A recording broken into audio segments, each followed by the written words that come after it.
Hey, hello.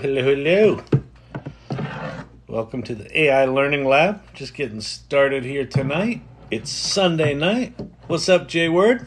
How you doing? Todd, Tina? Welcome, everybody. My name's Kyle Shannon. This is the AI Learning Lab. We like to talk about AI stuff here. You can ask anything you want. Someone asked me about asparagus once. What's my position on asparagus? I gave it to him. I'm not afraid to go out on a limb and talk about a stock. Happy Sunday, Troy. What's happening? Daniel, good day. Let me go close the door. I'll be right back.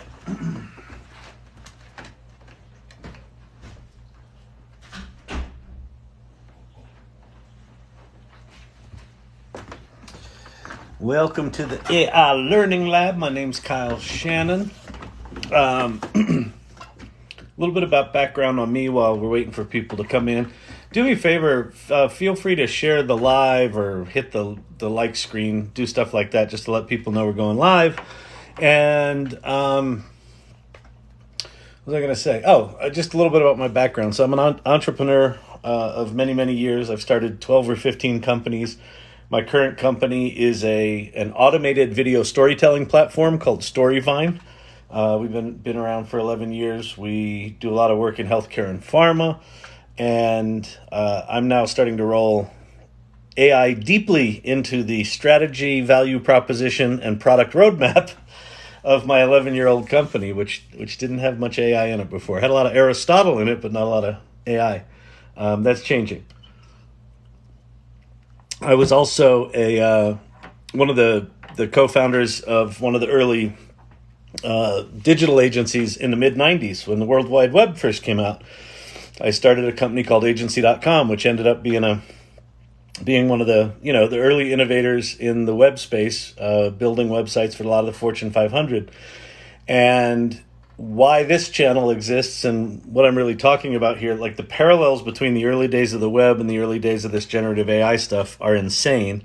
But this AI stuff is significantly more profound in my opinion, and it's happening a lot faster. So that's why this exists. I'm just here to talk. And so if you've got questions, World Wide Web was started in 1989 by Tim Berners-Lee. Yeah, but the mid-90s is where it sort of began to take off. And what I'm talking about is the 94, 95 in New York City. It was called Silicon Alley. In fact, there was Jason Calcanis was can you see it? Silicon Alley reporter. That's me. It was that was the era that I was in. Yeah, he invented it then. And then it took from when he invented it till when it got to 100 million people was 6 years. So as transformative as the web stuff was, it took 6 years to get to 100 million users. ChatGPT got to 100 million users in 6 weeks. So pretty insane stuff going on. Anyway, I didn't claim to invent the web. When I discovered it, not meaning I invented it, Tim Berners-Lee invented it. When I discovered what he invented, that's when I had a big epiphany. And so I've had a similar epiphany about this generative AI stuff. So that's what this channel's about. So pop any questions you have down below. I'll do my best to answer them. And we'll, spend Sunday night together. Happy Sunday night, everybody. Oh, by the way, the URL's behind my head. Why do I have URLs behind my head? So the top three here, if you've not used generative AI, or if you've not used ChatGPT, that's the URL, chat.openai.com. That's the official website for ChatGPT. So if you haven't used it, go there right now while you listen to me ramble. Bing.com is also ChatGPT. You click on the chat button there, and that's GPT-4 connected to the internet, and it's free. If you want GPT-4 up here, you got to pay $20 a month for it. If you want it here, you get it for free. I think it's worth paying the $20 there because you get plugins, and it's better and a lot of reasons, but you don't have to. You can also use GPT 3.5 there for free, and it's really good too. And then Poe.com gives you access to 3 models from Anthropic, 2 models from OpenAI, and 1 model from Quora, or from Poe. So that's those things. So go play with those. Just start with the top one if you haven't done any of this. And then this prompts.chat, that's a document that is that'll teach you about prompting and what it is and how to use it, and it's a big long list of personas that you can give to ChatGPT. So that's what that's all about. So anyway, and then futurepedia.io is a big directory of AI tools. There's like 3,700 of them in there at this point.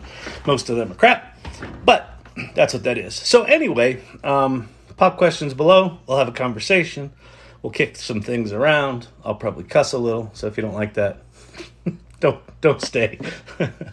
What AI business would be a good business to start? It's a good question. I think right now for the next year or two, everyone's going to be trying to figure this out. So if you get your head around AI and can help people figure it out for their business, I think consulting around AI is going to be a thing for a while. So that could look like starting an agency. I think starting an agency that disrupts the current agency model would be a good one, because these generative tools are generative and fast and good. And if you took a 6 to 10 person agency that was all in on AI, I think you could go take on 40 to 50 person agencies and consistently deliver faster, higher quality, and for less money.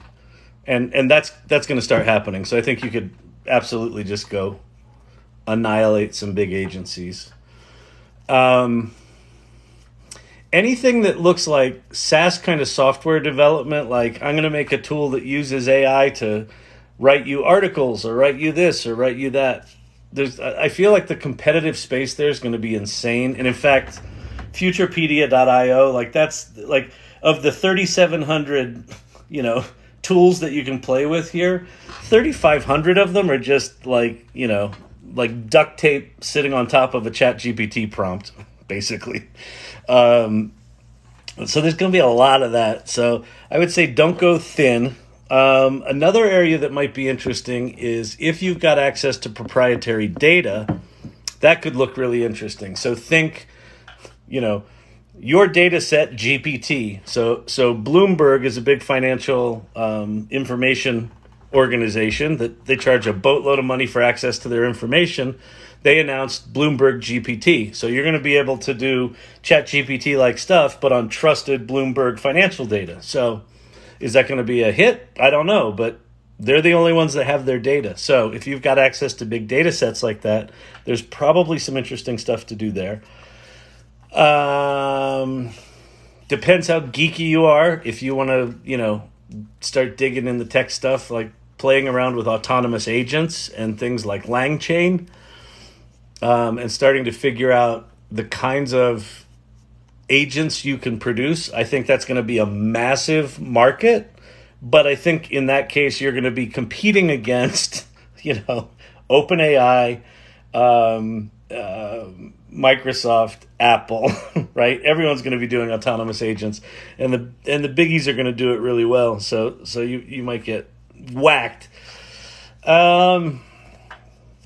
I don't know. I mean, the thing about it, the reason I include prompts.chat here is go look at that list, right? Because that list starts to reveal, it starts to peel back the onion on how deep this thing actually is. One of the things about ChatGPT is it kind of looks like a Google search. And if you don't really dig deep on it, you're like, it's just fancy Google.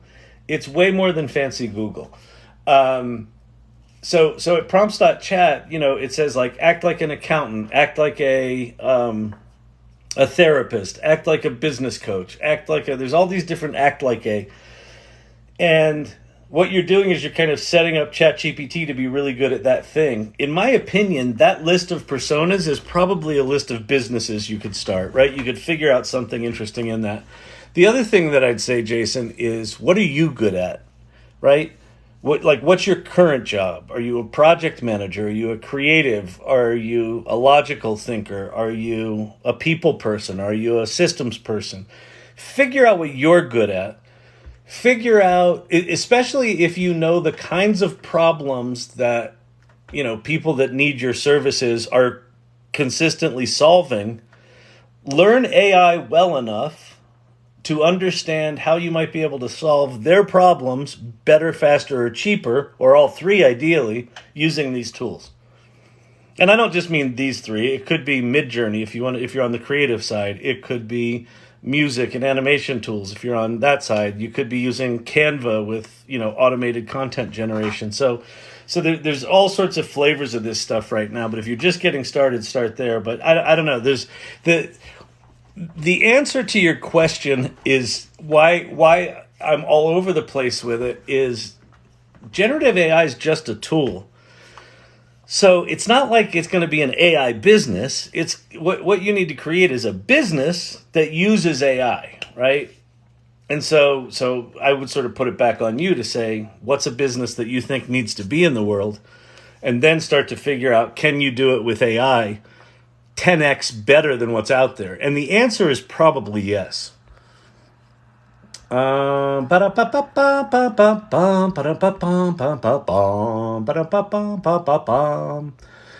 I sing like that when I'm trying to find my questions. Kavruno's here. Hello, hello, hello.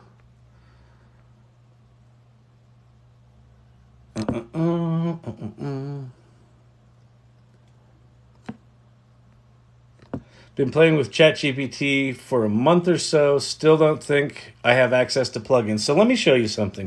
You might, but you might not know it because I think everybody has access to plugins now. But you need to know a little trick because nothing has documentation anymore, does it?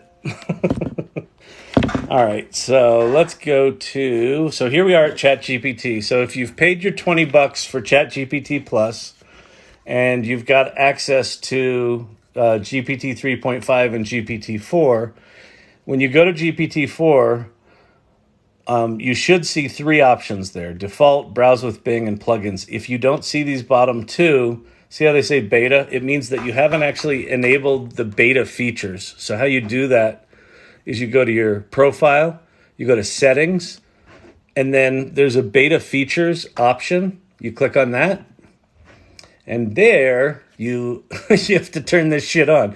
Now, why OpenAI is doing that is this really fucking annoying? Yes, this is really fucking annoying. But if you're not seeing them, that's probably the reason why. Now, if you're paying $20 a month for GPT Plus and you're not seeing these, then I don't know what to tell you. But that's probably what's going on, is my guess. And then once you have plugins turned on, then you basically just go and you get this new little drop-down menu, and here's all the ones I have installed, and you can enable up to 3 of them in any given chat session, and then you can go to the plugin store, and there's now more than 600 of these little bad boys. Again, 550 of them are just shitty pieces of useless drivel, but some of them are actually kind of interesting.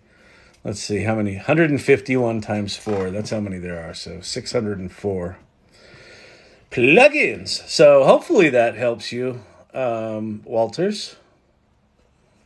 Let me know if that did it, or because some people have access to code interpreter from ChatGPT, and I really want it, but I don't have access to it, and it's not in my little list, so that makes me cranky.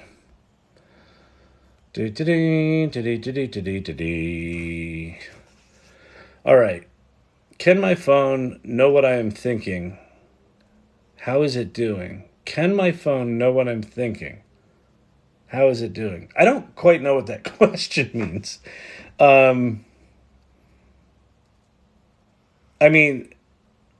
All of our devices are gathering data on us every day, so they don't necessarily know what we're thinking, but they certainly know what our behavior is and can predict that. And with these AI tools, they can do it better. The generative AI stuff isn't really reasoning. It's just a probability engine, so it isn't thinking like we think. We're still the thinkers here.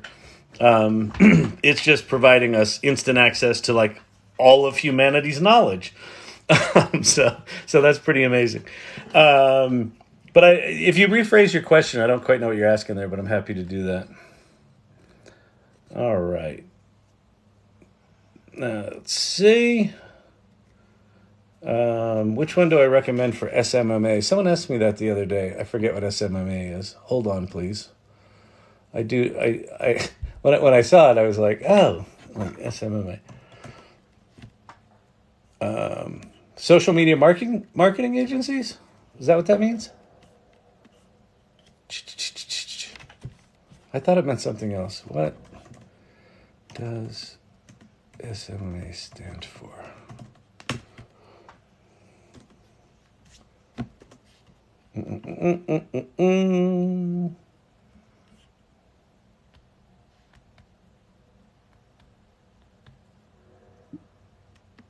Yeah, if it's social media, give me the acronym because I don't know what SMMA is.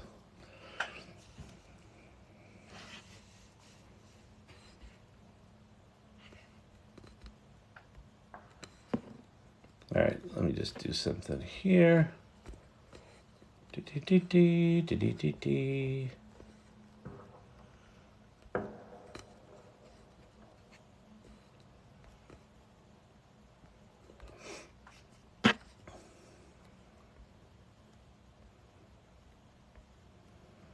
All right. Hello. Hear what Altman said about plugins, that they haven't found their product market fit. Is that what you're talking about, Cabruno? Or if he said something today, I didn't hear that today. Is it really worth the money? Like, can it really help a person accomplish important things? The ChatGPT, yes, it can help you accomplish important things. It can program for you. It can write for you. It can solve problems for you. It can do that stuff all good or really bad depending on how good you use it. It's a tool. Is it worth $20? In my opinion, it's worth way more than $20. It's the most powerful tool ever put in the hands of mere mortals. So yes, I think it's worth $20. But if you don't want to spend the $20, you don't have to there. You can use ChatGPT 3.5 for free. But you can also go to Bing.com and click on their chat button, and that's GPT-4 for free. And you get to use it for free, and it's connected to the internet. And so, yes. So I think every human being on the planet right now owes it to themselves to go to one of these tools and use it long enough to understand what it makes possible. Because it's mind-blowing. It's fucking mind-blowing. If you just scratch the surface of it, you're like, it's just like Google. It's not just like Google. It's not. And it is, I'm happy to talk about like what it is, how it works, what it's trained on. But basically, what ChatGPT is they trained it on all of the internet. So imagine you know a savant who's not very good at human skills, but has an incredible brain and has gone out and looked at every link on the internet and learned everything. Like everything this savant looks at goes into their crazy straw brain. That's what ChatGPT is. And you have to give it a lot of guidance. Like a savant, you have to kind of shepherd it along and tell it what you want and say, I want you to act like an expert at, differential calculus. And it will go, okay, I'll act like an expert in differential calculus. And then you start asking it questions, and it knows like all the shit. So yes, I think it's really worth the money, but you don't need to spend the money to start to understand what it makes possible. Just go to Bing.com, click on the chat button, and then in a separate tab, in a separate window, go to prompts.chat. And read about prompting and read, like, there's some free primers in there and some free ebooks. There's a paid ebook in there. Don't pay for it. Just read the free shit. And then look at the long list of prompts that you can tell Bing.com to act like these personas. And just go start playing. And at some point it'll click in where you'll go, oh, it can do that? Could it do this? Mm-hmm. Have that moment. Play with it until you have that moment. And then come back. And then you tell me if you think it's worth $20. I mean, I pay a lot of money for software that I don't think is worth shit. So, $20 for a piece of software that's going to change everything, in my opinion. It's going to change the way we work. It's going to change the definition of work. It's got the chance of dramatically increasing prosperity. Does it also have the chance of making things worse? Yep. Are we early enough in this that we don't have to worry about that in the next 3 months? Yes. No, we don't.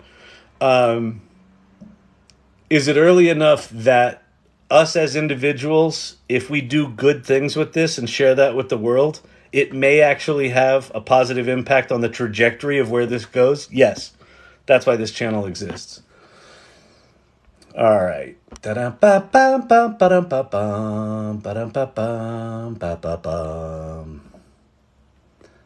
All righty then. Oh yeah, tell me what Sam Altman said about the plugins. Let's see. Do you think you'll see more enterprise versions that are walled off to protect intellectual property? Yes. So Stacy B, Hinso Flow. I don't know if I'm saying that right or if I'm missing something, but yes, Stacy.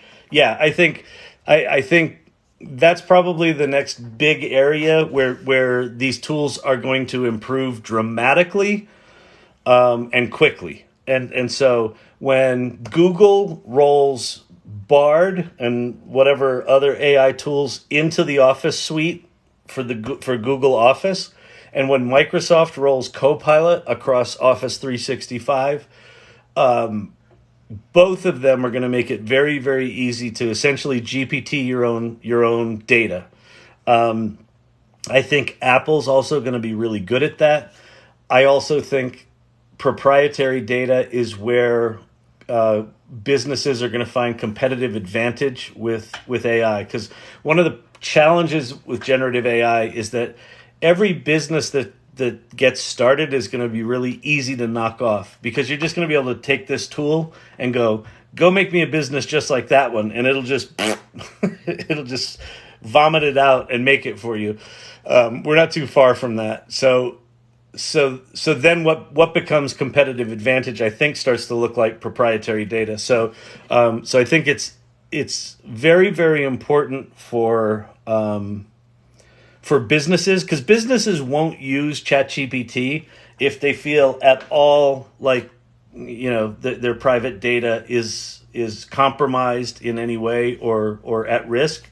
They just won't use it. So all of these companies understand that. So yes, very good question.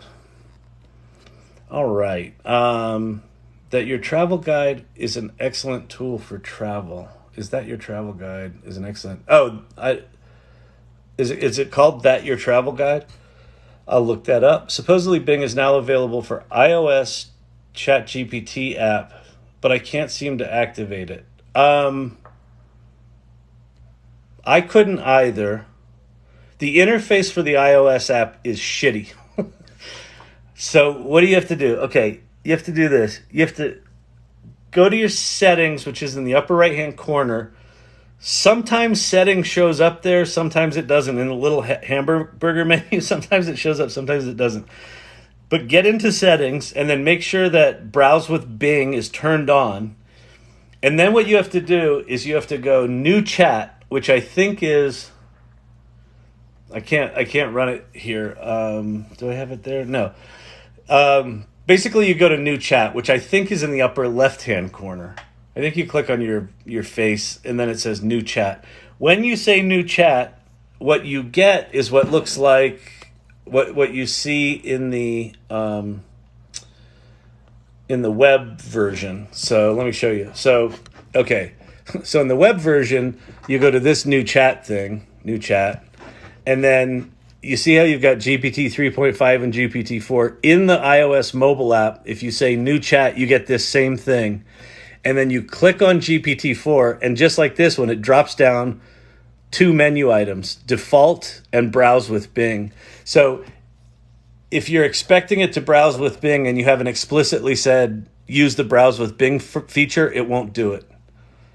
So That's what you have to do. I just figured that out today. I'm glad I had an answer on that one because I used it 4 or 5 times and I could not figure it out.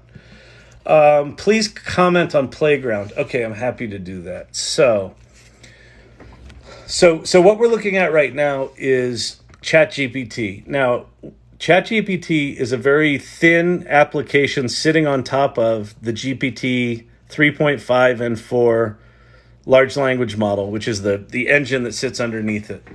So this is an application. What the Playground is where if you wanted to develop an app like this, or you wanted to develop a business app, or you wanted to do something, the Playground is where you go on OpenAI servers to actually do that development and test your prompts and things like that. So if you want to get there, you go to platform.openai.com/playground. So platform.openai.com/playground. And then you end up on this page. And so you've got a giant window here with a submit button, and then you have some geeky shit over here to the right. I'll explain that.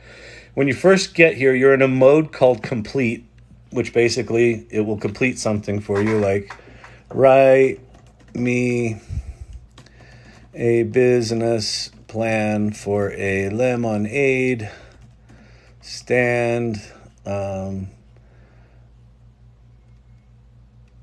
in Antarctica.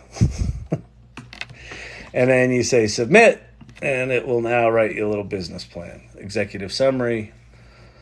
And actually, this is a good one because to write a business plan, it'll be fairly long. We'll see at some point this is going to truncate, and then I'll show you why it does that. I also don't know why it's going so slow right now. This is normally much faster than this. Da-da-da-da-da. Okay, should be truncating right about. Come on.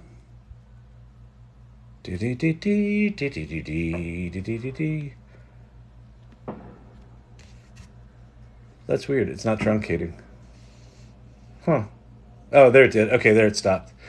So the reason it truncated, one of the settings you have here is maximum length. So this is like the maximum number of tokens that it's allowed to generate. That's a way for you to cap costs.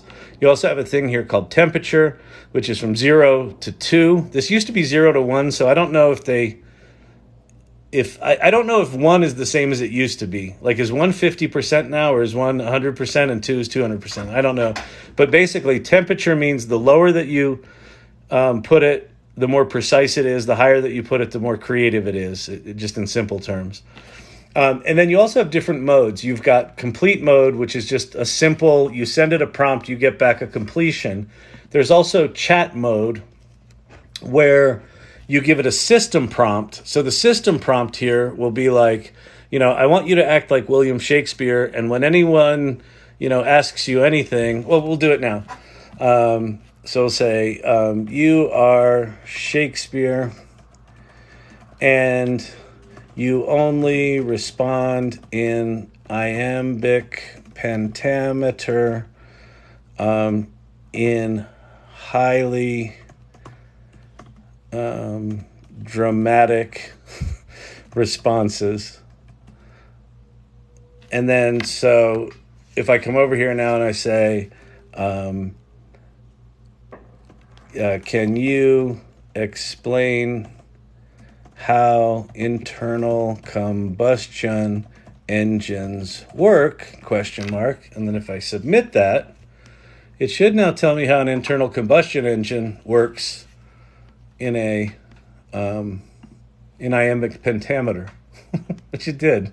The roar of engines, fierce and ablaze, a symphony of power within the cage, right? So with chat mode, you're actually setting up kind of a persona that it's going to act like, and then you can modify that and make it much more sophisticated, but you can have it give you things. So basically what you do here is you come and you kind of work out all of your prompting and get it working right, and all of your settings and your temperature settings, and then that's the stuff that you would take and you would put into a Zapier automation, or if you're doing no-code stuff, you might be creating a chat app called Bubble, or you might all that sort of stuff. So I hope that helps. Altman expressed Let's see.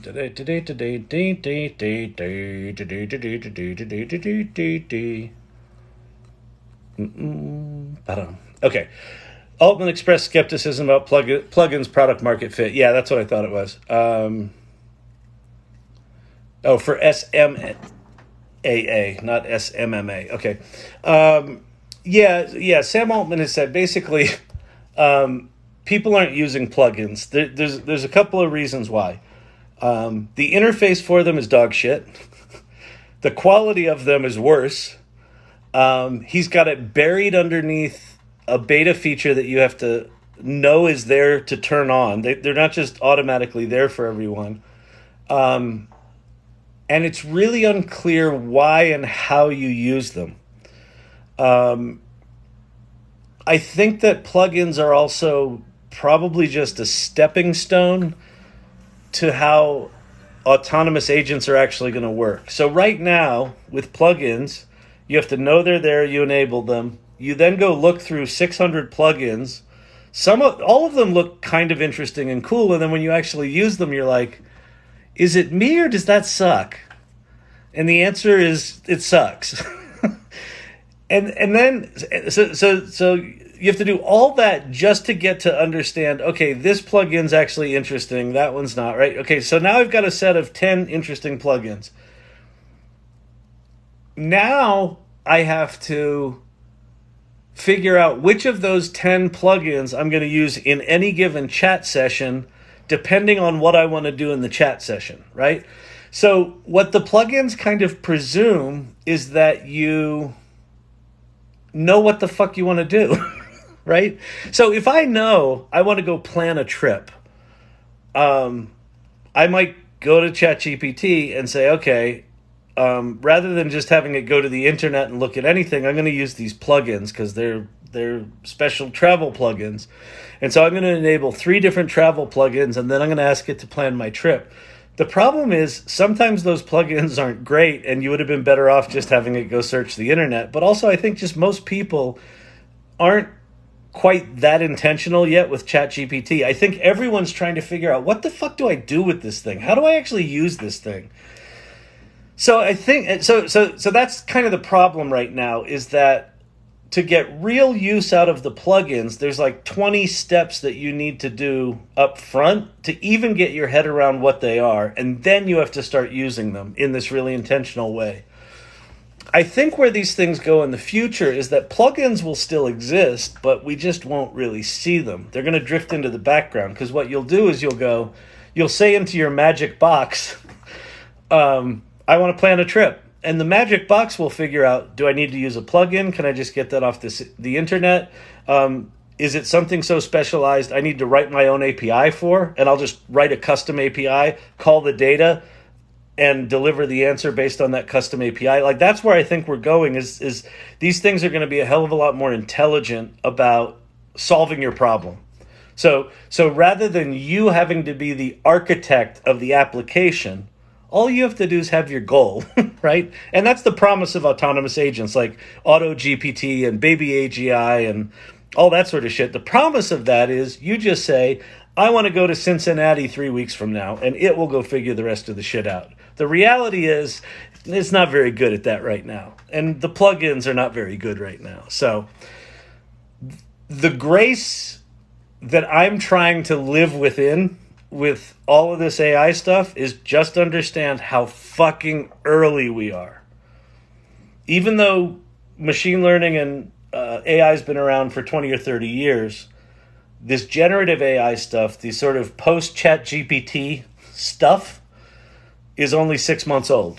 And so everyone's trying to figure it out. Everyone's throwing all the pasta at all the wall, including OpenAI. So I don't know. Now, Sam Altman has also said that they want to get heavily into the agent business, the personal agent business. Like, everyone will have a personal assistant. It's this AI thing. The ex-founder of DeepMind just got funded $1.3 billion for his personal assistant called Pi. Apple's going to definitely have one of these. Microsoft is going to definitely have one of these. Hopefully they name it Clippy 2.0, but if they don't, we'll still forgive them. Google's going to have one of these. So now OpenAI has said that they want to create one of these, and they're what I just described. You give it some goals, and it'll go figure shit out for you. Yeah, the SMMA stuff, SMAA stuff. Hang on, SMAA. This is the automation stuff. Is that right? Today. No, that's not it.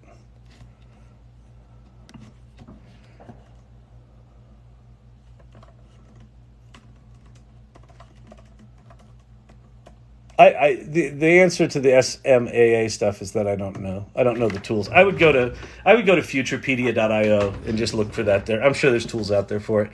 But I mean, that said, there are things that you could do within GPT 3.5 or GPT 4 and just do a lot of you don't need a tool necessarily. There's probably a lot of stuff that you can do around SMAA just within GPT 4. Do I reply to DMs? I do. What are something that I use it for? So I'm using generative AI for a lot. I'm using it for one is just like I'm more creatively inspired and activated than I have been in like 3 decades. So one is just trying to get my head around this shit is changing the way I think about everything. So just at a human being level, that in particular, ChatGPT, what it makes possible, like the portal to knowledge that it is so profound that I'm just like, I've spent the last 6 months just trying to get my head around it. And it's insane. So that's that. For my business, I use it for a lot of things. We're using OpenAI's Whisper technology to do interactive transcriptions. I have a video storytelling, like an automated video storytelling platform. Somebody answers a series of questions in our app. It goes up to the cloud. 5 minutes later, you got a fully edited video. So we've been around for 11 years. The company's called Storyvine.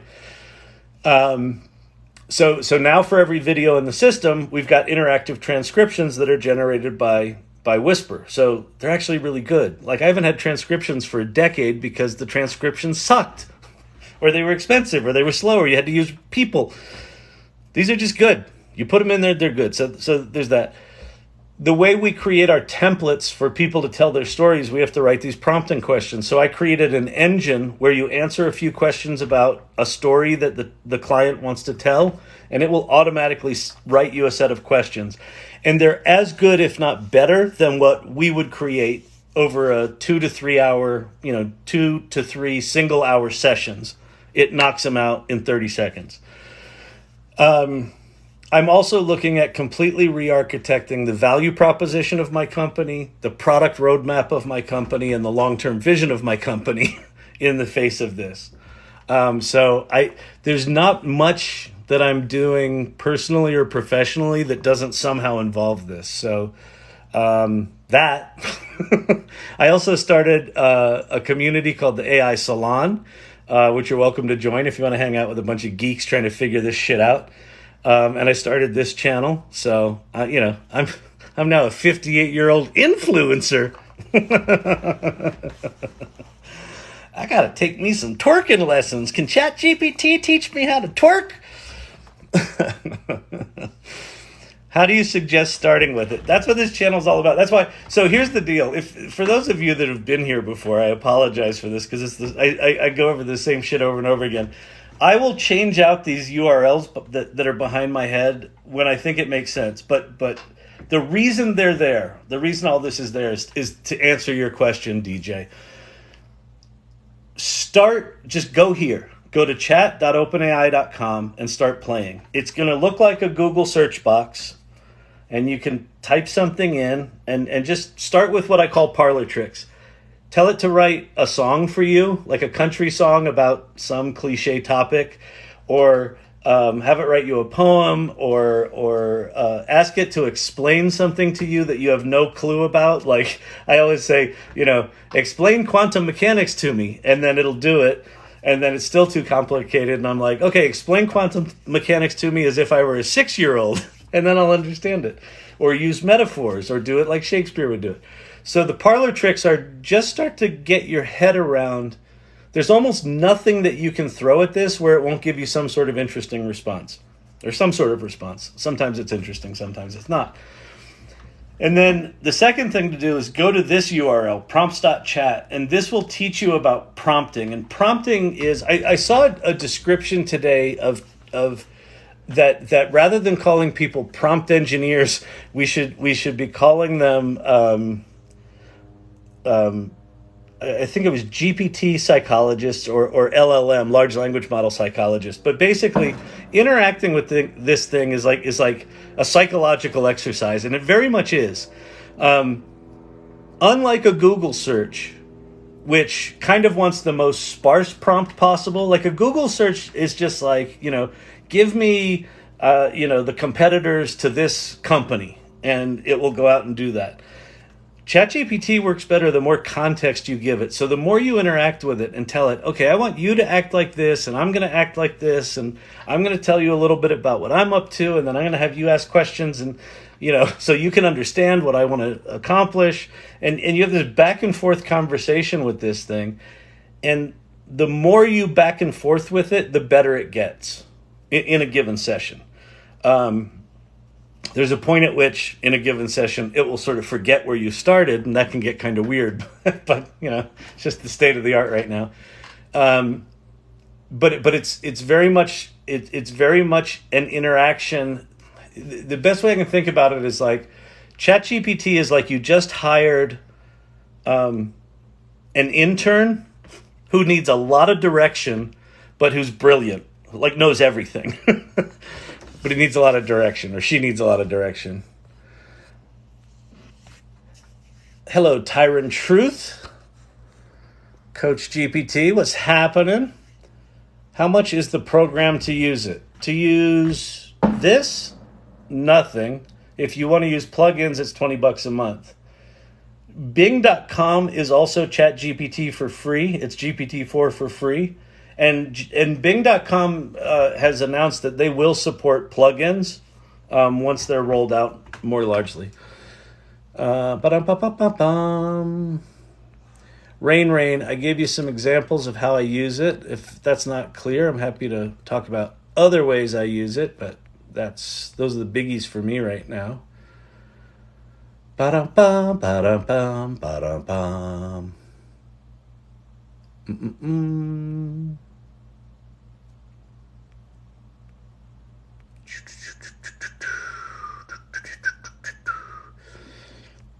I lost my place. I lost my place. Get me back to my place, would you? Agreed. Most companies are freaking out. Yes, companies are freaking out right now, and they should be freaking out right now. I'm an owner of a business, but it's my business is relatively small. We only have 6 or 7 full-time employees, and we have a tech team in Prague. But I've been in sort of existential crisis mode about my business for 5 months. No, more than that, 7 months now. And I think big companies, it's way harder, because for big companies to unlearn how they do what they do is going to be really hard. So, all right. Help troubleshoot. Coach GPT, help troubleshoot my JBL speaker with it this AM. Oh, so there's a guy that's part of the AI Salon who's the maintenance manager of my building. And so he joined the AI Salon, and he's been into this stuff, and he actually created a business called Maintenance Mentor. So I was giving a keynote speech in our building. We have a big presentation space, and there were 160 people coming. And we go to set up the computers, the presentation, and the sound doesn't work. The audio doesn't work. And ChatGPT, we troubleshot it with Maintenance Mentor. So it was basically calls to ChatGPT that solved our problem. So yeah, I've done something very similar. And it was we had 30 minutes to troubleshoot it. And it was this really hairy, weird problem. It ended up being a bad HDMI port on one of the machines. But it helped us troubleshoot it. Can we businesses download the OpenAI model, even if it's 100 terabytes. So you can't download the weights, what's called the weights, which is their proprietary secret sauce of how it works. Meta has released their core models and weights to the developer community. So if you go to Reddit or just go to Twitter and look for open source LLM, large language model, you'll see all the different projects out there. There's a bunch of projects out there. A lot of those projects are doing two things simultaneously. They're training up these smaller models to be as good as ChatGPT 3.5. One of them, was it the MPT model? One of them yesterday exceeded GPT 3.5, the Vicuna test, or someone, I don't know, whatever. Someone came up with a test, right? That is it as good as ChatGPT? And an open source model for the first time yesterday exceeded GPT 3.5. So those you can download, and so one thing they're doing is they're making the quality as good, but they're also making the size smaller and smaller and smaller. So they're figuring out ways to optimize the thing. So I think probably within a year or two, we'll have files small enough that you can install them like on your phone or on any laptop or any computer without connection to the internet. That'll be as good as GPT, at least GPT 3.5 is now, maybe GPT 4. Although it sounds like GPT 4 is a lot more complicated than OpenAI is letting on. Is AIP RM needed? If I knew what AIP RM was, I could maybe answer that. What is AIP RM? For those of you that think I'm a machine learning scientist, I'm not. I don't know what it is. ChatGPT doesn't know what it is. If you could spell out your acronym. I use ChatGPT to help my mom save $18K in back taxes. That's super cool. Once you get good at it, it's like Kyle says, sky's the limit. Yep. Like that's the thing. Like right now, there's not... It's not like you can go to a class and get a certificate in what this thing is, because it's only 6 months old. And what it's going to be is not going to resemble what it is right now at all. So the most important thing you can do right now is get really curious and get really adventurous and learn this thing well enough to start understanding that whatever it is that you're really good at and that you're really passionate about, it can help you. Think of this thing as an amplifier for your humanity, for what you want to do or what you have always wanted to do. It can likely help you do that. And I mean generative AI in general, not just ChatGPT, but start with ChatGPT. But it might be images, it might be videos, it might be music. But start here. Start to get your head around just how deep this well is, just how deep it goes. And it's kind of like the harder you push it, the better it gets. And once you start, so I've been saying this on my lives for the past 3 or 4 nights. You should use this until you have what I call the Kevin McAllister moment. Have your home alone moment where you're on ChatGPT and then you go, I had no idea. It can do that. What do you think of Microsoft's new AI certificate? I think it's probably going to be good because it's going to be generative AI. I think there's a couple of things that I've seen in the past week or two that I think are promising and interesting. One is the new Microsoft certificate. Google just released one as well. OpenAI just did. They've got a, what's it called? Did I go search for it today? Let's see. OpenAI prompt engineering. Yeah, OpenAI has an article called best practices for prompt engineering with OpenAI API, and there's another one for ChatGPT from OpenAI that's really good. The city of Boston released a set of guidelines for using generative AI. So we're starting to see, big organizations or cities, right, starting to say, this stuff's important. It's worth learning. Here's free things on how to use it. Everything that I've seen so far are relatively high level, simple. This is not a computer science degree. This is like how you use generative AI and like how you use it in your life. So I think they're all good. Again, anything that you can do to get you up to speed on what this makes possible is the most important thing to do right now. That link are all my use cases with ChatGPT. I posted a video today about the back taxes use case. That's awesome. Awesome. Most companies are freaking out. What about real estate? So yes, it's gonna be really good at real estate. Let me see. I wonder how many real estate plugins there are. Let me go look at that. If there's interesting ones in here, maybe we'll go play.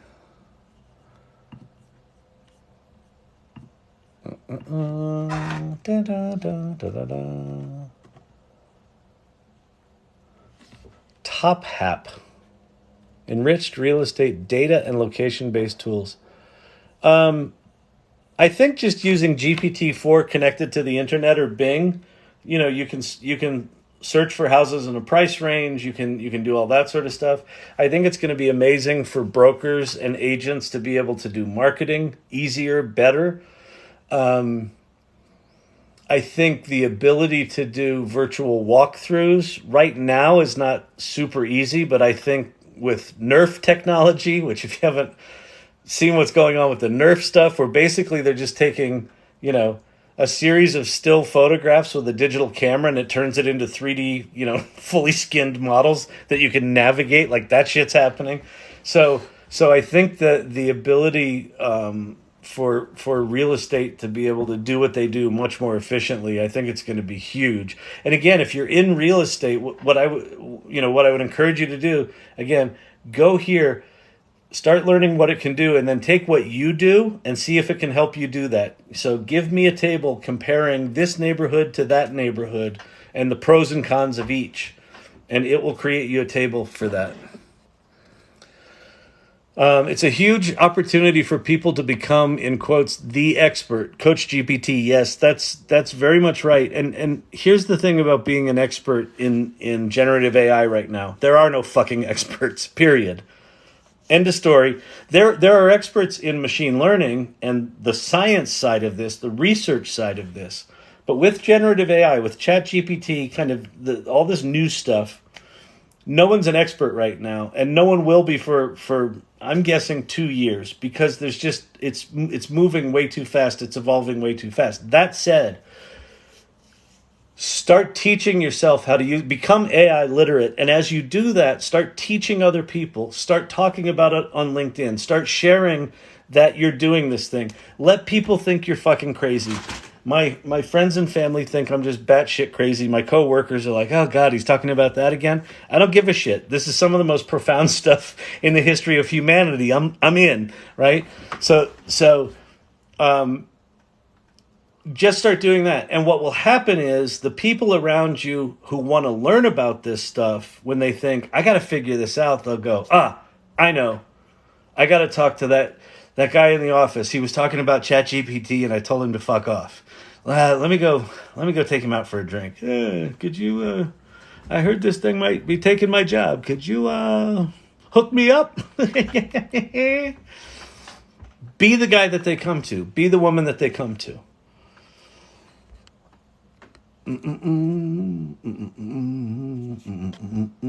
Please comment on Playground versus Bing. So with Playground, you're just playing with, you're sort of accessing the different large language models, and you're kind of down more at a programming level. Bing is an application layer that's sitting on top of that, just like ChatGPT. So you got your large language model down here, and your fine-tunings, all the proprietary shit that OpenAI does. Then you have ChatGPT sitting up here. It's an application layer that sits on top of that core model. The Playground, you're kind of more directly accessing the models and the APIs and things like that, right? So it's just a way for you to access it at a layer underneath this application layer. Bing and ChatGPT are both application layers sitting up above the base models. So the playground requires you to have a bit more technical chops to just even get your head around what the fuck are they talking about? And to understand that if you really want to understand all the stuff on that page, you have to go to the documentation. And then in the documentation, they're going to give you Python code and JSON, and you have to understand Python and JSON, and just, you have to understand enough technically to understand even what they're talking about.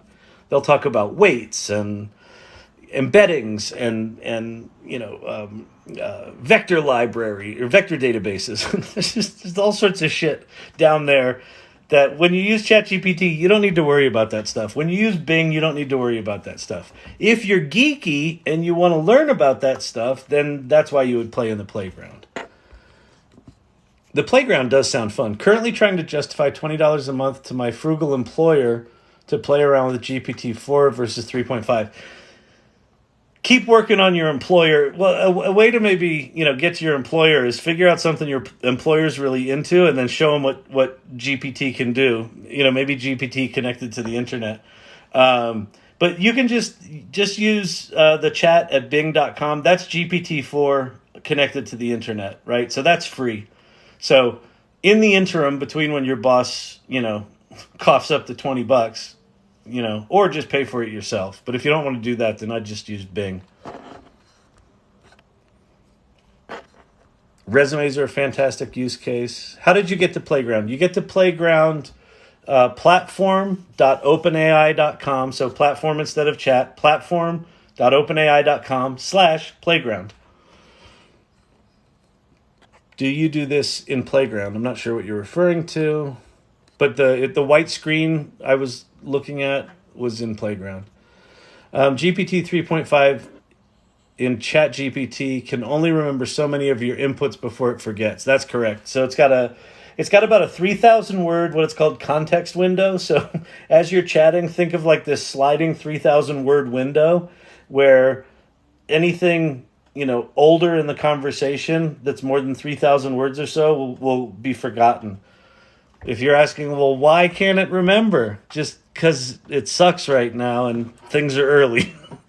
But the GPT-4 is going to be a 32,000 token context window, so it's going to go up to about 25,000 words. And if you really need a large context window, if you subscribe to Poe.com, one of the Claude models there has a 100,000 token context window. So at Poe.com, you can put in 75,000 words and, interact with it. So it has a much longer memory for a given session at Poe.com. You could also do things like copy and paste an entire novel manuscript into it and start interacting with it. It looks like I may have to go pick up my kids. Hold.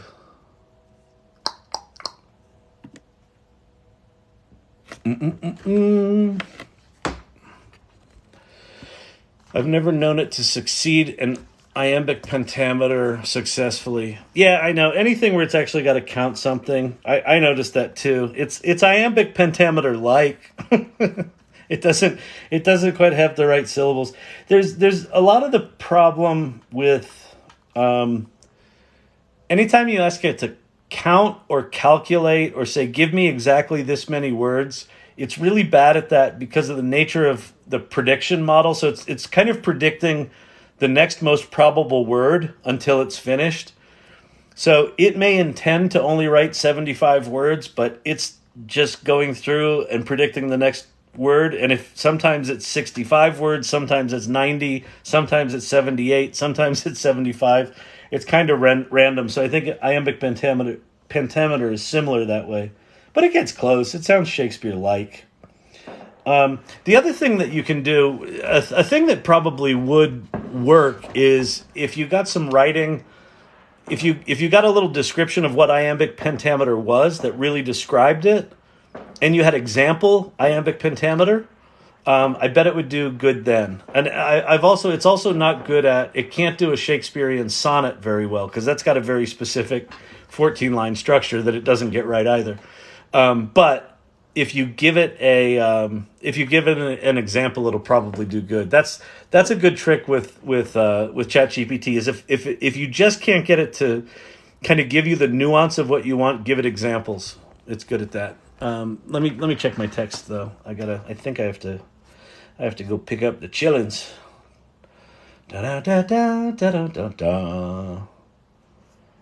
It is what time? Question mark. All right.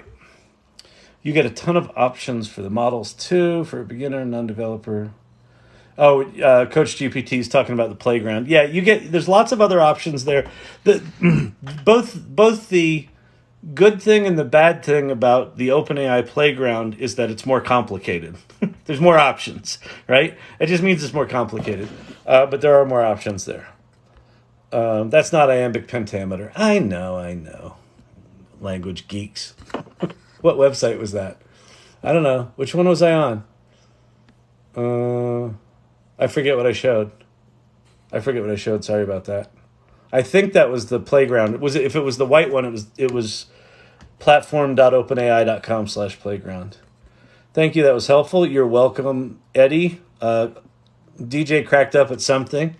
How many people are using ChatGPT for more than their job? I think most. Most people that are using it for more than their job. There's a Wharton professor named Ethan Mollick. Definitely worth following on Twitter. His pieces are amazing. He does like Medium articles. They're amazing. He just did one like last week called Discovering the Secret Cyborgs.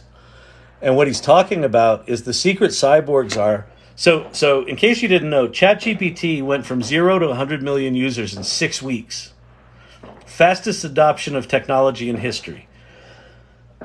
What Ethan Mollick is talking about in this article called Discovering the Secret Cyborgs, I think it's Discovering. Is it Discovering? Hang on. I don't want to give you the wrong one. Mollick... Secret... Detecting the secret cyborgs. So what he's talking about here is within organizations right now, you've got an entire class of people that are using generative AI as a personal productivity tool, and they're not telling their company about it. Because the company may have a policy that says, you can't use ChatGPT. It's evil. They're going to steal all our data. Or they're like, if you use it, you're going to get fired. Or employees might be doing now in 4 hours what used to take them 30 hours. And they don't necessarily want to tell their boss. So what you've got organizations who are still trying to figure out if they're going to use generative AI, if this is all just hype and bullshit, right? It's not easy to use on their own data.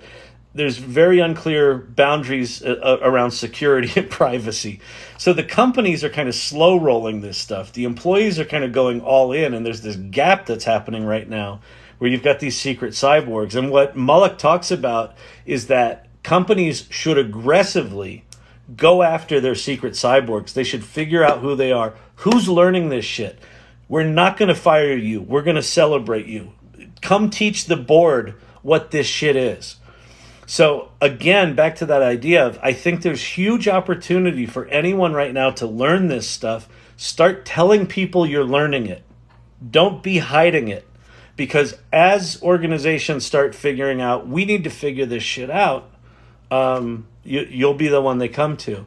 And then in terms of using it for more than your job, like I'm using it for everything. I use it for like planning, like personal lists, organizing things. When someone's like, hey, I need to figure out this, that, or the other, like a personal favor, I just hop right on ChatGPT, help them figure it out, 10 times quicker than I could have done it otherwise. I'm almost using it as this has taken me 3 or 4 months to get there, but I'm almost using it as my default initial step in any problem solving. So rather than saying, "Oh, here's a problem. Let me think. Let me ponder on that." And well, I'll go to Google and then I'll search this and then I'll search that. Nope. And I'm having to like untrain my fucking 58-year-old brain to not think like that and to just go, "Oh, problem. Let me start with ChatGPT and at least get my head around the problem and what the possible solutions might be." And it does it like that. So I think a lot of people are using it. The once you kind of get what it makes possible, it's almost hard to think like, why would I do that any other way? Like it's strange. What time? 10. Wait. Okay. Hold please. You want.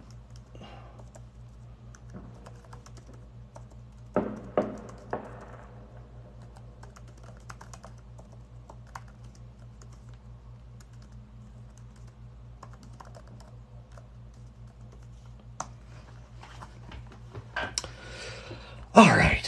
Thank you. Agree. We were in Chicago last week. We wanted to eat somewhere near the United Center. Yep. Oh, that's cool. I loved you on the Roseanne show. That's just evil.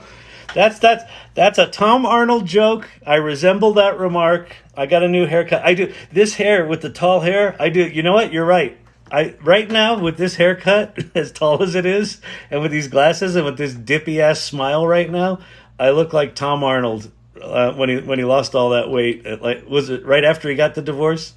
Yeah. So thank you. That's a solid troll, Kimster. I appreciate it. Creative trolls are good. Creative trolls are the best. Is it a compliment? Sorta. Is it a dramatic slapdown? Yep. Yeah. It's all of those.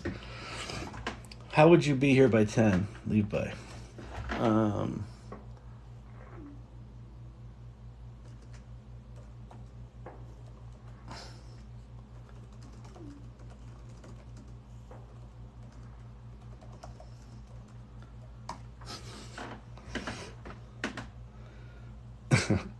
All right. So I've got 15 minutes, then I gotta go. We had a concept after dinner that suggests the suggestions using the kayak plugin were garbage. Yeah, my co-founder of my business, Coach, is she's very, very experienced at travel stuff. She used to run a travel agency, so she's very experienced at it. And she said all of the travel plugins suck that she used, right? But using ChatGPT connected to the internet was better, because I assume what it can do is it can search multiple sites depending on your query. All right, you can't specify that you want to use one and which one. You can only pick the 3 it may use if it seems like it's appropriate. Yeah, plugins are a bit of a mess right now. Hello, Emilio's wife. Welcome. The best plugin for ChatGPT, in my opinion, is Metaphor, aiLL, and Stories. All right, let me go.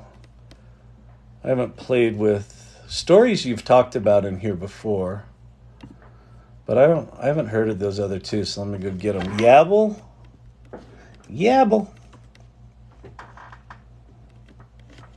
All right. Create insights instantly. Any audience, any questions, aiLL it. That's interesting. And then Metaphor. All right. Metaphor. Mentor. Metaphor search. Metaphor. Yeah, Metaphor search. Access the internet's highest quality content recommended by people powered by neural search. Okay, that's interesting.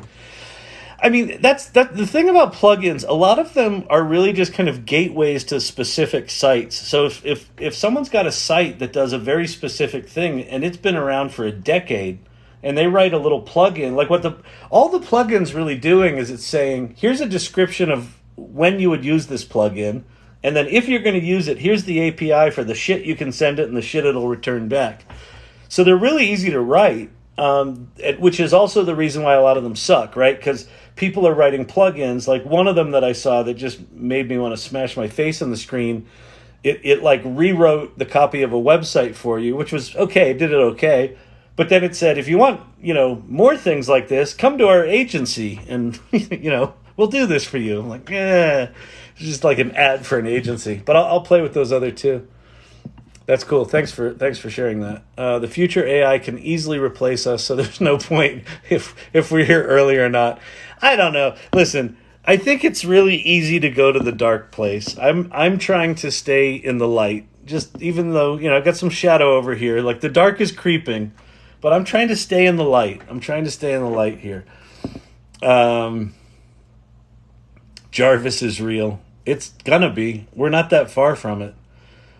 What jobs won't be taken over by AI?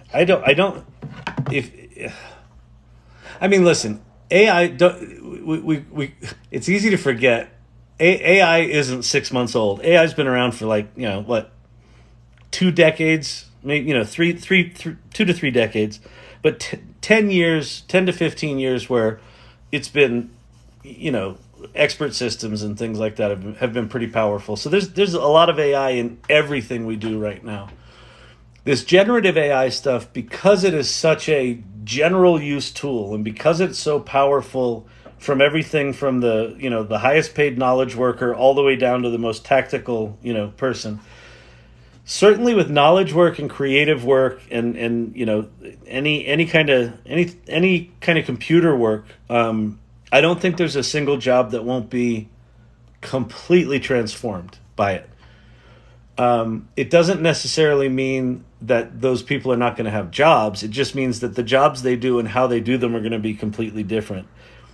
How far it extends into sort of non-knowledge work jobs and non-creative jobs, I don't know. But if you change how everything is done, sort of from knowledge work down to tactical, I can't imagine that that's not going to have a dramatic impact, farther down the chain. And it's like even someone who is, well, actually a good example, the maintenance guy for the building that my company is at, he created this thing called Maintenance Mentor.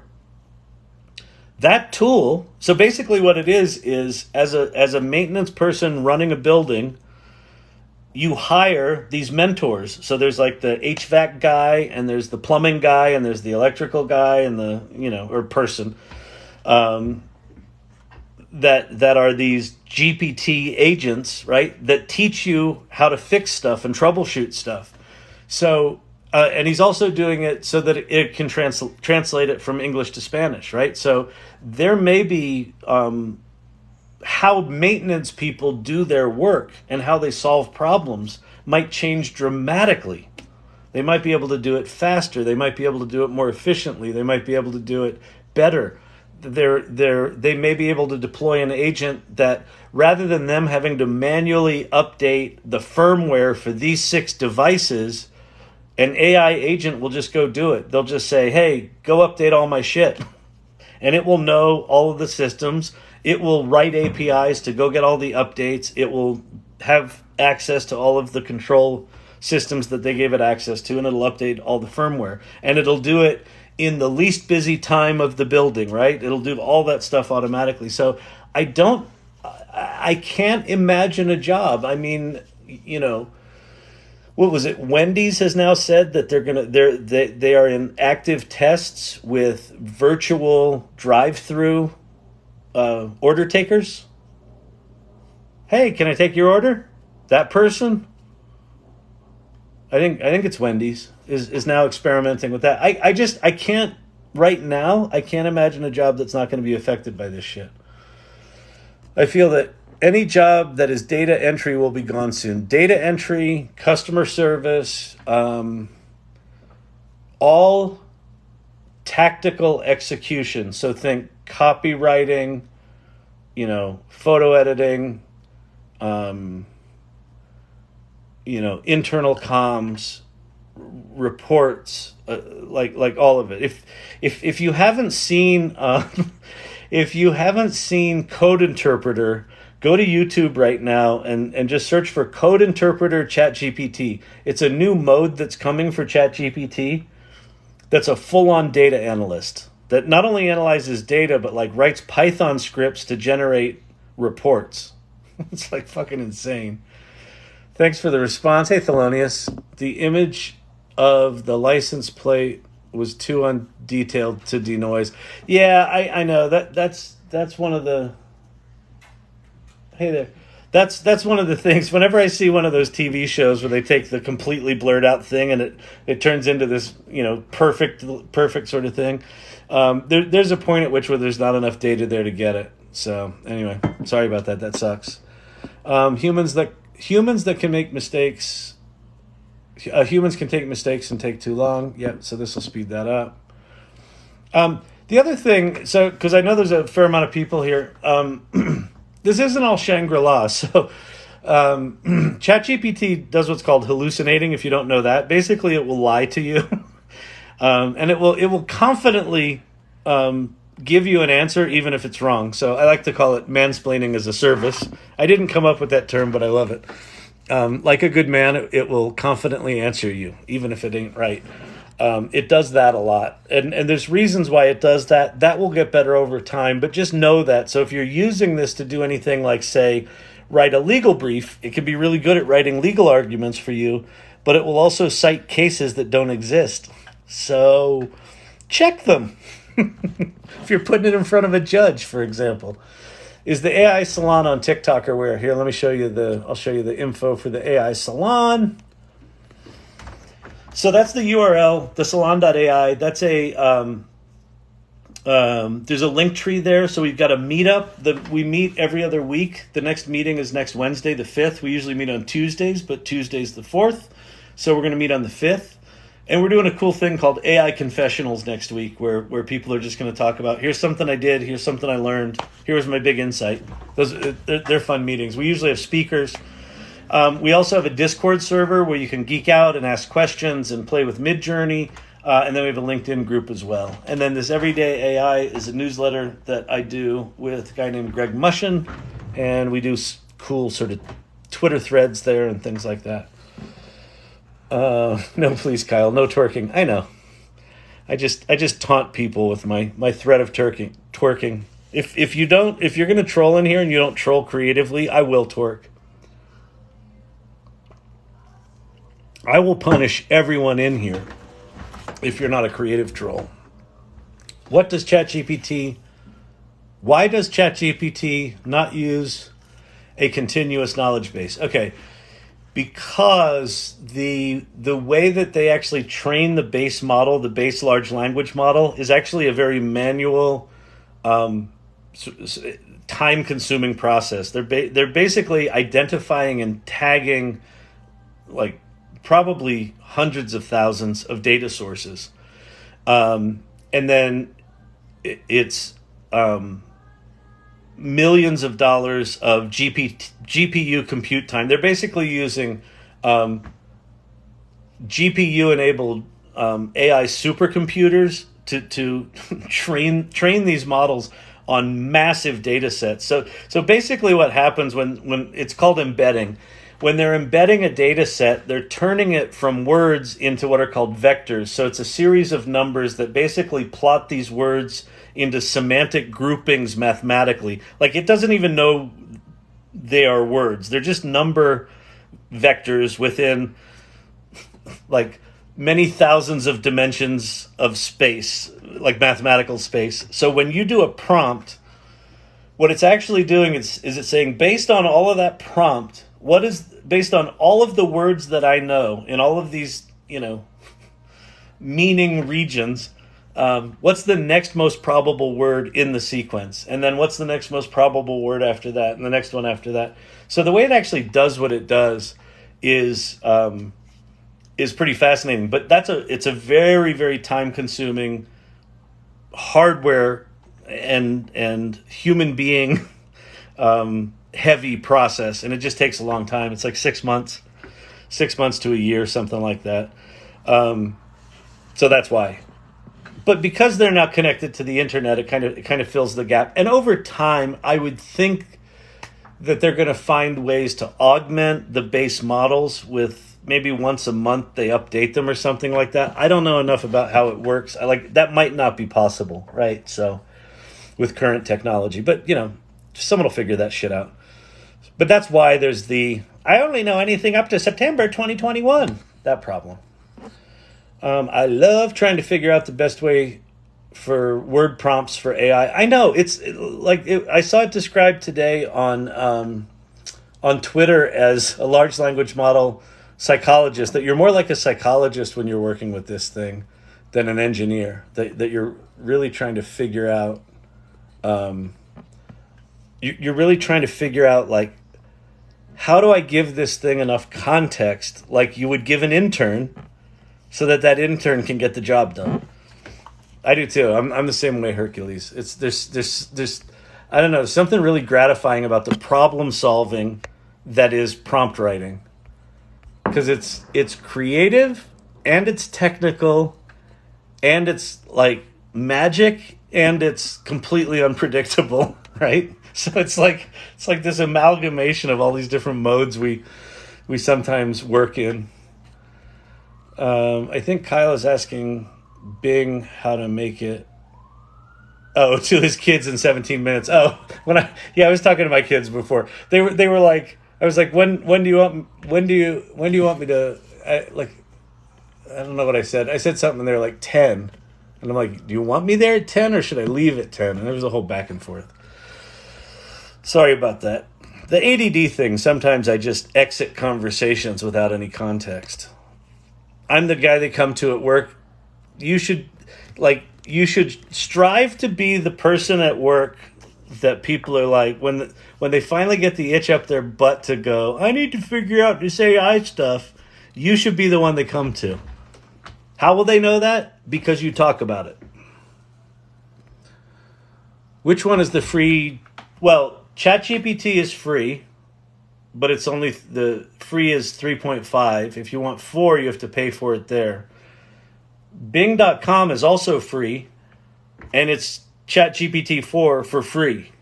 It's slightly different than that one, but it is ChatGPT 4, and it's connected to the internet. So Bing.com, click on the chat button at Bing.com.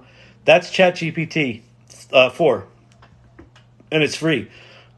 Also, tell it to make you an image of something. They incorporated DALL-E image generation into Bing chat. So you can say, make me a picture of a dove flying through the air and whatever. And it will. Now, DALL-E kind of sucks as an image generation tool, so they're not going to be great. And then Poe's also free, but the fancier models are not. So 1 and 3 cost money to have the fancy models. Number 2, Bing is the free version. Where can I find those articles? I don't know which articles I showed. Hang on.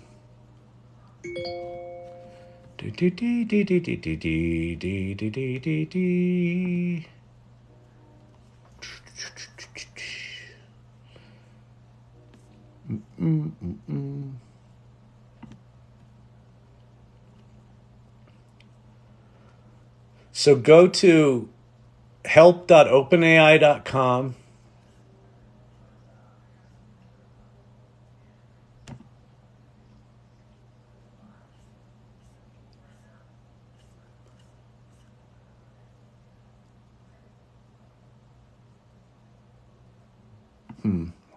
Do I have a way to... I don't think I have a way to put it here. Hang on.